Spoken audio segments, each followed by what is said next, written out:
नमस्कार, आप देख रहे हैं खबर उत्तर प्रदेश। मैं हूं आपके साथ तन्वी। रुक करते हैं खबरों का, लेकिन उससे पहले एक नजर डालते हैं इस वक्त की हेडलाइंस पर। यूपी में मतदाता बनने के लिए फॉर्म भरने वालों की भी होगी मैपिंग। 2003 की लिस्ट से होगा मिलान। उत्तर प्रदेश में विधायकों की ट्रेनिंग के लिए तैयार किया गया सिलेबस। पीठासीन अधिकारियों ने जवाबदेही पर किया मंथन। इलाहाबाद कोर्ट का अहम फैसला। 18 साल की उम्र वाले पूरी करने वाले बेटे पिता से भरण पोषण का हकदार नहीं। संभल बवाल में अनुज चौधरी समेत 22 पुलिसकर्मियों पर एफआईआर का आदेश देने वाले जज का तबादला। कानपुर में 16 साल पहले हुई हत्या के मामले में दोषी वकील को उम्र कैद की सजा। 12,000 रुपए जुर्माना भी लगाया। यूपी में 22 जनवरी से प्रदेश में सक्रिय होगा पश्चिमी विक्षोभ। कई जिलों में बारिश और कोहरे को लेकर अलर्ट किया गया जारी। आप देख रहे हैं के न्यूज़, खबरों का सारथी। और अब रुक करते हैं खबरों का। खबर आपको लखनऊ से बता रहे हैं, जहां लखनऊ में सनसनीखेज हत्या। उत्तरेठिया में युवक की चाकू से गोद कर हत्या की गई है। राजधानी लखनऊ से बड़ी खबर आपको बता रहे हैं, जहां मृतक प्रदीप सिंह मूल रूप से कानपुर का निवासी है। पीजीआई थाना क्षेत्र का ये मामला आपको बता रहे हैं, जहां आरोपी रामविलास ने चाकू से जानलेवा हमला किया है। घटना की सूचना पर पुलिस मौके पर पहुंची है। इलाके में दहशत फैली है और फिलहाल मौके पहुंची पुलिस पूरे मामले की जांच पड़ताल में जुटी हुई है। तो राजधानी लखनऊ से ये बड़ी खबर आपको बता रहे हैं, जहां पीजीआई थाना क्षेत्र का ये मामला आपको बता रहे हैं, जहां फिलहाल मौके पर पहुंची पुलिस पूरे मामले की जांच पड़ताल में जुटी है। आरोपी रामविलास ने चाकू से जानलेवा हमला किया। लखनऊ से बड़ी खबर आपको बता रहे हैं, जहां घटना की सूचना पर पुलिस मौके पर पहुंची और इलाके में दहशत फैली है। फिलहाल पुलिस पूरे मामले की जांच पड़ताल में जुटी हुई है। तो लखनऊ से ये बड़ी खबर आप बता रहे हैं, जहां लखनऊ में सनसनीखेज हत्या।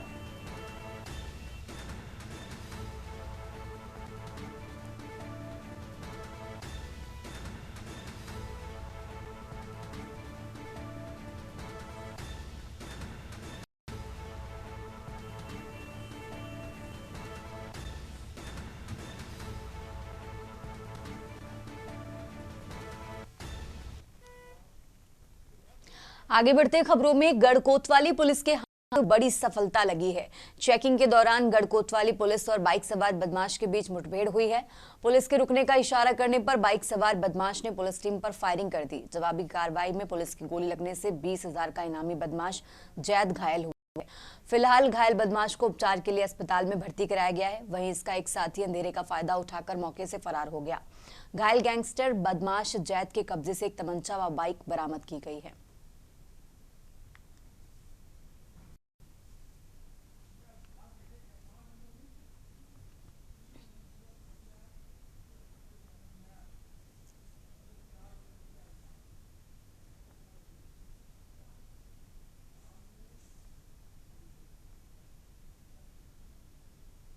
थाना गढ़मुक्तेश्वर की टीम पोपई पेट्रोल पंप के पास मेरठ रोड पर चेकिंग कर रही थी, जब सामने से एक संदिग्ध मोटरसाइकिल आती हुई दिखाई दी।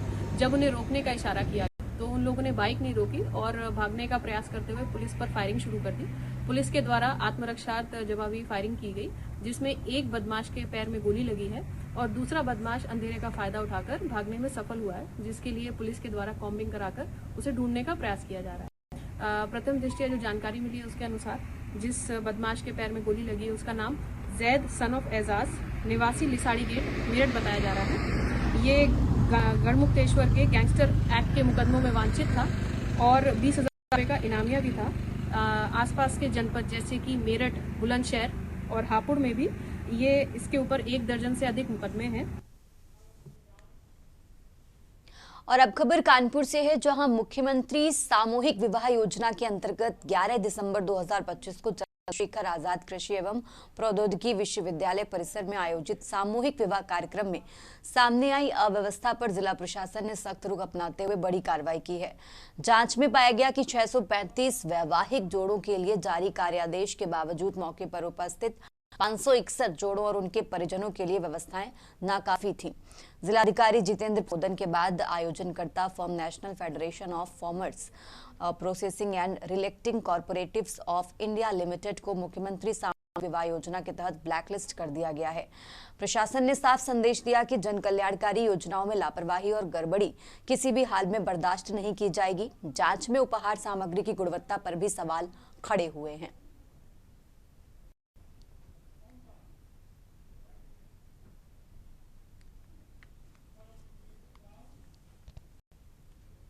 और अब खबर लखनऊ से है, जहां समाजवादी पार्टी के राष्ट्रीय अध्यक्ष अखिलेश यादव ने पार्टी मुख्यालय लखनऊ में अपने लोकसभा और राज्यसभा सांसदों की अहम बैठक की। बैठक का मुख्य फोकस साल 2027 के उत्तर प्रदेश विधानसभा चुनाव की तैयारी और चुनावी रणनीति तय करना रहा। इसमें संगठन और सांसदों की भूमिकाओं पर विस्तार से चर्चा हुई।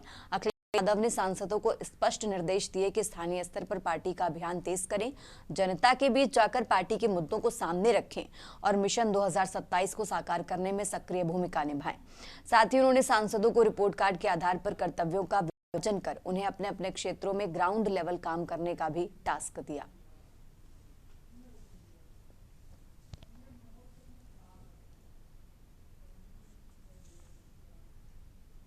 उत्तर प्रदेश के सांसद की बैठक में समाजवादी पार्टी कार्यालय पहुंच रहे हैं। आज किस बात को लेकर के आज बैठक? सबको नए वर्ष की बधाई। राष्ट्रीय अध्यक्ष अखिलेश यादव जी ने हम सांसदों को बुलाया है।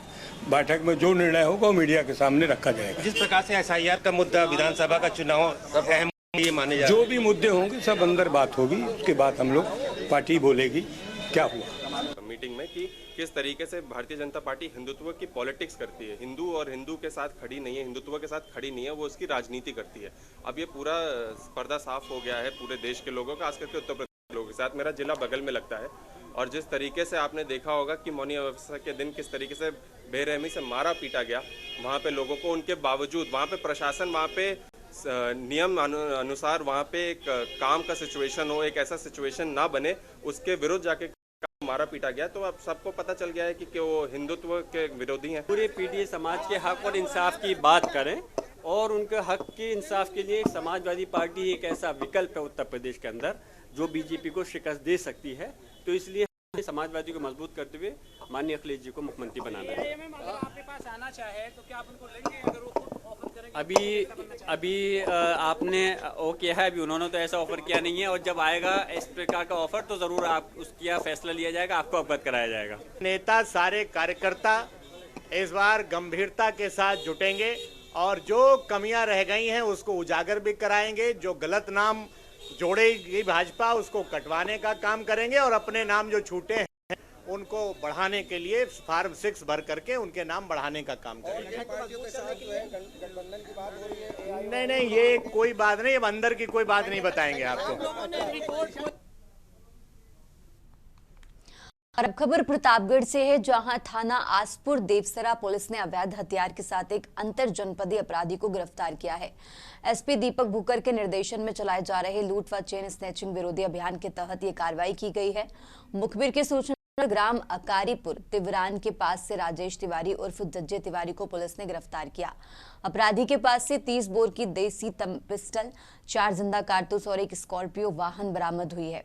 बदमाश पर प्रतापगढ़ व जौनपुर में हत्या, गैंगस्टर व आर्म्स एक्ट सहित 11 संगीन मुकदमे दर्ज हैं।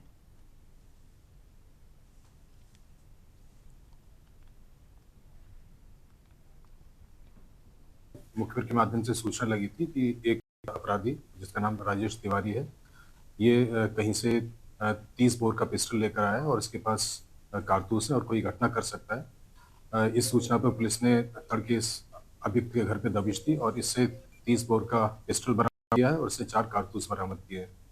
इस आरोपी पर हत्या का प्रयास और लूट के कई मुकदमे हैं। टोटल इसके ऊपर 11 मुकदमे पंजीकृत हैं। शीघ्र ही पुलिस ये पता करेगी कि इसके द्वारा ये पिस्टल कहाँ से लाया गया, कहाँ से खरीदे गए, व पुलिस इस पे तह तक जाके सभी के विरुद्ध दंडात्मक कार्रवाई करेगी। और अब खबर लखनऊ से है, जहां डीजीपी राजीव कृष्णा को साल 2025 का स्कॉच अवार्ड सौंपा गया। यह अवार्ड 3 प्रमुख इकाइयों के लिए उन्हें सौंपा गया है। यूपी पुलिस भर्ती एवं उन्नति बोर्ड महाकुंभ 2025 में स्थापित integrated command and control centre व सोशल मीडिया के मेटा सुसीडियल अलर्ट के परिणामों को लेकर डीजीपी को यह अवार्ड दिया गया है। इस मौके पर डीजी पुलिस भर्ती एवं प्रोन्नति बोर्ड एसपी शिवकर, सेना नायक 35वीं वाहिनी पीएसी के सेना नायक अमित कुमार व पुलिस महानिदेशक मौजूद रहे।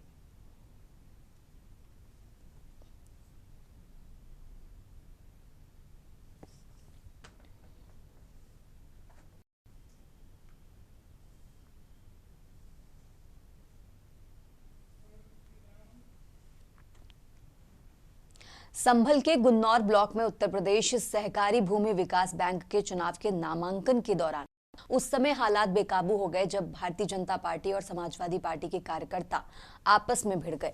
नामांकन स्थल पर दोनों दलों के समर्थकों की भारी भीड़ मौजूद थी। मामूली कहासुनी के बाद विवाद इतना बढ़ गया कि धक्का मुक्की शुरू हो गई और कुछ देर में भगदड़ जैसी स्थिति बन गई। अफरा तफरी के माहौल में लोग इधर उधर भागने लगे। स्थिति की गंभीरता को देखते हुए मौके पर तैनात पुलिस बल ने तत्काल मोर्चा संभाला और पुलिस ने सख्ती बरतते हुए दोनों पक्षों को अलग किया और भीड़ को नियंत्रित कर हालात पर काबू पाया।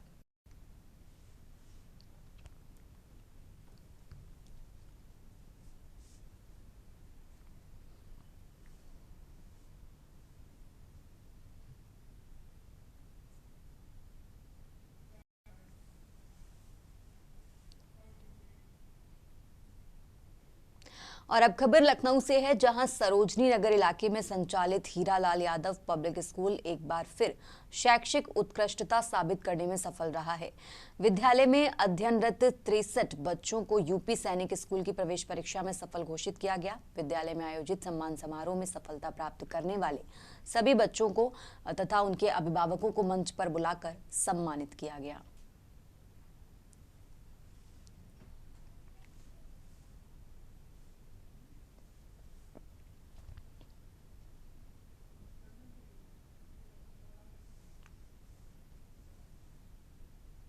और सुखोई एकेडमी लखनऊ से 2026-27 के सेशन के लिए हमारे 63 बच्चों ने क्वालिफाई किया है, जो अपने आप में पूरे हिंदुस्तान में एक रिकॉर्ड है। 2023 से ये इंटीग्रेटेड प्रोग्राम हमने यहाँ पे शुरू किया था। पहले साल हमने 13 बच्चे यूपी सैनिक में दिए हैं, 18 बच्चे राष्ट्रीय मिलिट्री स्कूल के लिए, 4 बच्चे ऑल इंडिया सैनिक स्कूल में क्वालिफाई हुए हैं हमारे यहाँ से। उसके बाद के सेशन में हमारे पास से टोटल अब तक आरएमएस में हमारे 22 बच्चे गए हैं। यूपी सैनिक स्कूल में 36 बच्चा गया है और ऑल इंडिया सैनिक स्कूल में 80 बच्चा जा चुका है। और अब खबर कानपुर से है, जहां कानपुर आईआईटी की 6वीं मंजिल से कूदकर पीएचडी छात्र ने जान दे दी।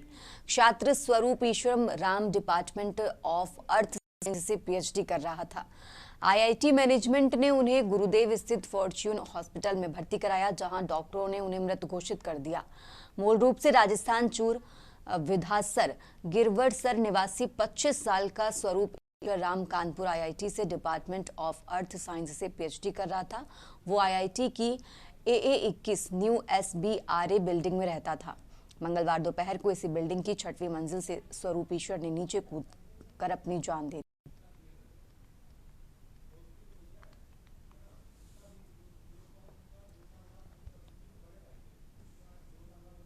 आज दिनांक 20 जनवरी को थाना कल्याणपुर को एक सूचना प्राप्त होती है, जिसमें बताया गया है कि स्वरूप ईश्वरम नाम के एक व्यक्ति हैं, जिनकी उम्र 25 वर्ष है। ये आईआईटी में पीएचडी के स्टूडेंट हैं। इन्होंने SBRI बिल्डिंग जहाँ पर ये निवास करते थे, वहाँ पर इन्होंने 2nd फ्लोर से छलांग लगा करके सुसाइड अटेम्प्ट किया है। तब पुलिस मौके पर पहुँचती है, तब तक ये फॉर्च्यून हॉस्पिटल इनको ले जाया जाता है। यहाँ पर इनकी डेथ हो जाती है। जो प्राइमा फेसी एविडेंस है, फॉरेंसिक टीम से उसने एविडेंसेस कलेक्ट किए हैं। जो इनिशियल इन्वेस्टिगेशन है उससे ही पता चला है कि ये डिप्रेशन की प्रॉब्लम थी और कई बार इनकी काउंसलिंग भी हो चुकी थी। और अब खबर गाजीपुर से है, जहां गाजीपुर में बच्चों की बीमारी का मामला राज्यपाल आनंदीबेन पटेल किया है। राज्यपाल ने बच्चों की समस्या की गंभीरता के मद्देनजर तत्काल कार्रवाई के निर्देश दिए। उनके विशेष काम अधिकारी एवं अपर मुख्य सचिव स्तर के डॉक्टर सुधीर एम बोबड़े ने गाजीपुर के जिलाधिकारी को एक पत्र लिखा। पत्र में जिलाधिकारी से इस संबंध में आवश्यक कार्रवाई करने और सचिवालय को अवगत कराने के लिए कहा गया। मामला राज्यपाल के संज्ञान में आने के बाद जिला प्रशासन हरकत में आया और डीएम ने मामले की जांच सीएमओ को सौंपी। जांच के बाद स्वास्थ्य अधिकारियों को आशंका है कि प्रेगनेंसी कॉम्प्लेक्शन और कुछ तरह के वायरल फीवर के चलते बच्चों की ऐसी समस्या फैली है। फिलहाल डीएम ने बच्चों के समुचित इलाज और सुविधाएं तत्काल देने का आदेश संबंधित अधिकारियों को दिया है। इस समय मैं गाजीपुर जिले के हरिहरपुर ग्राम सभा में मौजूद हूँ। मैं बता दूं मनिहारी ब्लॉक क्षेत्र में आता। मैं बता दूं कि कुछ दिन पहले एक समाज सेवी हैं सिद्धार्थ राय, उनके माध्यम से मीडिया को भी जानकारी होती है, जिला प्रशासन को भी ये जानकारी हो रही है कि यहाँ कुछ 12 से 15 ऐसे गांव हैं जिसमें बच्चे पैदा तो नॉर्मल हो रहे हैं, सही से पैदा हो रहे हैं, लेकिन उसके बाद कुछ दिन बाद जाते जाते बच्चों की मानसिक स्थिति कह लीजिए या विकलांग की तरफ लोग बढ़ जाए। लेकिन यहाँ के लोग, मैं आया हूँ यहाँ से बात किया हूँ तो उन्होंने बताया कि 5 जब बच्ची पैदा हुई, 2 की बहनें जो पैदा हुई तो वो 5 महीने की थी। 5 महीने के बाद एक बच्ची का पहले मानसिक संतुलन गड़बड़ाता है, उसके कुछ दिन बाद 1-2 महीने बाद फिर दूसरी बच्ची का भी मानसिक संतुलन गड़बड़ा जाता है। उसके बाद इन्होंने बेचू से लेके तमाम जगहों से इलाज कराया, इसका इलाज में कोई बेनिफिट है कोई नहीं है। लेकिन ये मनिहारी ब्लॉक का हरिहरपुर ग्राम सभा है, यहाँ पे अभी भी कोई पानी टंकी की ऐसी कोई व्यवस्था या हर घर जो नल की व्यवस्था है अभी तक कहीं ना कहीं जमीन पे उतारू जमीन पे नहीं दिख रही है। इसका ये भी कारण है कि यहाँ के पानी का जो स्टेटा लेवल है बहुत नीचे जा चुका है और जो पानी की जो क्वालिटी है कहीं ना कहीं नमक जैसा पानी आ रहा है। इसकी वजह से ये भी कयास लगाया जा सकता है कि कहीं ना कहीं बड़ी समस्या है। लेकिन सरकार के और जिला प्रशासन को इसके बारे में जैसे जानकारी लगातार वो इस पे काम कर रहे हैं। उसके बाद इन्होंने एक डॉक्टर की टीम गठित कर दी सीएमओ के माध्यम से। उसके बाद लगातार कार्रवाई जांच की प्रक्रिया चल रही है। अब देखने वाली बात यह है कि अगर जांच इन लोगों की हो रही है कि आखिर में क्या किस सिस्टम से या किस ऐसी कौन सी प्रॉब्लम हो रही है, इतनी बड़ी समस्या सामने नजर आ रही है। मैं इकरार खान, के न्यूज, गाजीपुर। खबरों का सिलसिला लगातार जारी है। फिलहाल यहाँ रुकेंगे एक छोटे से ब्रेक के लिए।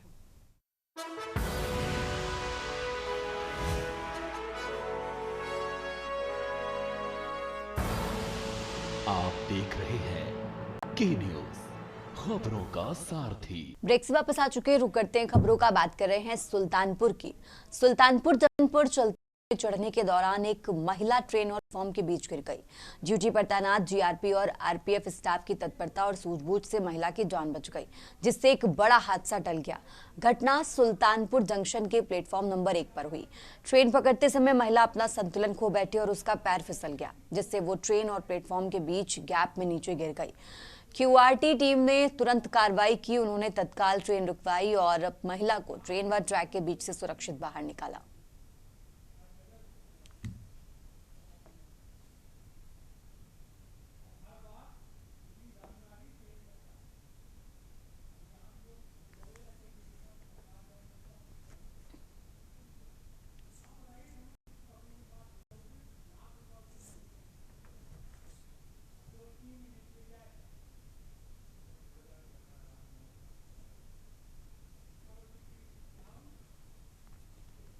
और अब आगे बढ़ते खबर बात कर रहे हैं संभल की, जहां संभल के बहजोई नगर में अतिक्रमण के खिलाफ प्रशासन ने सख्त अभियान चलाया। डिप्टी कलेक्टर रितु कुमारी के नेतृत्व में नगर पालिका टीमों और पुलिस बल ने डीएम कैंप कार्यालय, चंदौसी रोड तथा अन्य मुख्य मार्गों और सार्वजनिक स्थलों से अस्थायी दुकानें, ठेले, अवैध निर्माण और सड़क किनारे रखे सामान हटाए, ताकि यातायात सुचारू हो और राहगीरों को सुविधा मिल सके। अभियान में जेसीबी व आवश्यक संसाधनों का उपयोग किया गया, जबकि पुलिस ने कानून व्यवस्था बनाए रखी। डिप्टी कलेक्टर रितु कुमारी ने चेतावनी दी कि स्वच्छता से अतिक्रमण न हटाने वालों के खिलाफ प्रशासन आगे सख्त कार्रवाई करेगा।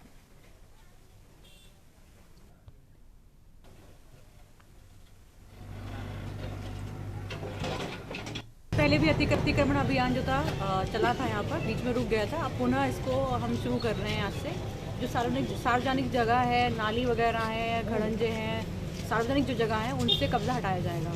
अभी तो अभी यहाँ से शुरू किया हमने नगर पालिका क्षेत्र में। अभी जो जहाँ पे बहुत ज़्यादा अतिक्रमण रहता है बाजार क्षेत्र में, वहाँ पे भी होगा। चौराहे पे अतिक्रमण रहता है, मकाड़ बाजार में कई जगह ऐसी अतिक्रमण है, वहाँ पे भी सब जगह पे होगा।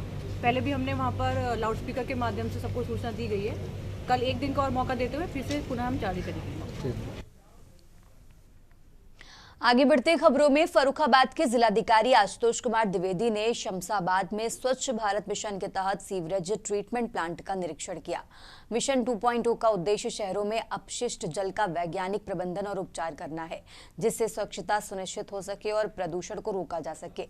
निरीक्षण के दौरान डिप्टी कलेक्टर ने ठेकेदारों को समयबद्ध कार्य, गुणवत्ता नियंत्रण, खोदी गई सड़कें जल्दी बहाल करने और उचित साइनेज लगाने के निर्देश दिए। उन्होंने कहा कि परियोजना को तय समय में पूरा किया जाए ताकि जनता को बेहतर जल प्रबंधन और स्वच्छता सुविधाएं मिल सकें।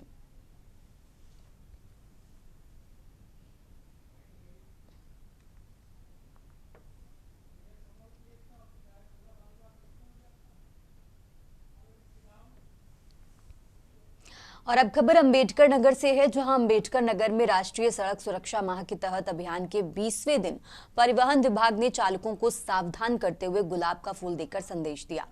तहसील हसनगंज मुख्यालय में एआरटीओ सत्येंद्र कुमार यादव ने 2 पहिया व 4 पहिया वाहन चालकों को गुलाब फूल भेंट कर सीट बेल्ट व हेलमेट का उपयोग अनिवार्य करने की प्रेरणा दी है और कहा कि हेलमेट दंड से बचने के नहीं बल्कि जीवन और परिवार की सुरक्षा के लिए जरूरी है। सड़क सुरक्षा माह के अंतर्गत अंबेडकर नगर जिले में परिवहन विभाग ने अंबेडकरपुर नगर के प्रमुख चौक चौराहों पर अभियान चलाया। इस दौरान नियम उल्लंघन करने वालों के चालान काटने के बजाय उनके साथ संवाद, उन्हें सही नियम समझाए गए।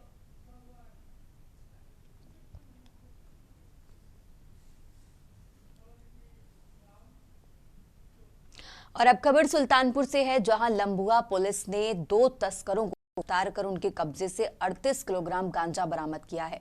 बरामद गांजा की कीमत करीब 30 लाख रुपए आंकी गई है। इससे पहले जयसिंहपुर थाना पुलिस ने 3 तस्कर गिरफ्तार किए थे।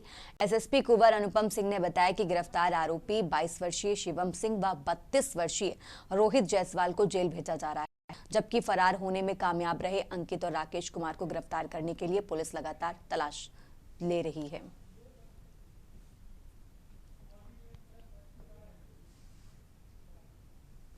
2026 को श्रीमान वरिष्ठ पुलिस अधीक्षक सुल्तानपुर के द्वारा चलाए जा रहे अपराध एवं अपराधियों और नशीले पदार्थों के खिलाफ अभियान के अंतर्गत तथा अपर पुलिस अधीक्षक के निर्देशन में आज थाना लंबुआ को बड़ी कामयाबी मिली है। हम चेकिंग के दौरान, जो कि घटनास्थल है भटौलिया जंगल में, चेकिंग के दौरान थाना की टीम को कुछ संदिग्ध व्यक्ति मिले और जब उनकी तलाशी ली हमने, वहाँ पे एक प्लास्टिक का एक बैग मिला था, उसकी जब तलाशी ली गई तो उसमें लगभग 38 किलो 300 ग्राम गांजे की बरामदगी हुई है। और अब खबर कुशीनगर से है, जहां नहर में डूबने से युवती की मौत मामले में हिल्ले रोटी बहाने मौत कहावत चरितार्थ हुई है।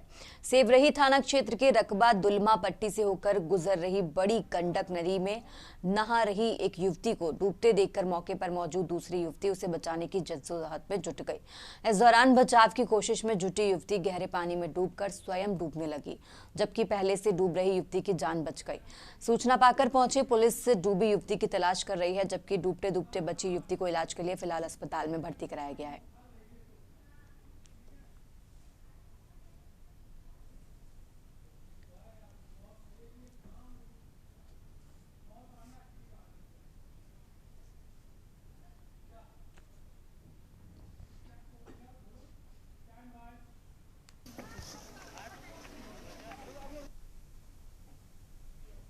उत्तर प्रदेश की खबरों में फिलहाल इतना ही। आप देखते रहिए के न्यूज़ इंडिया।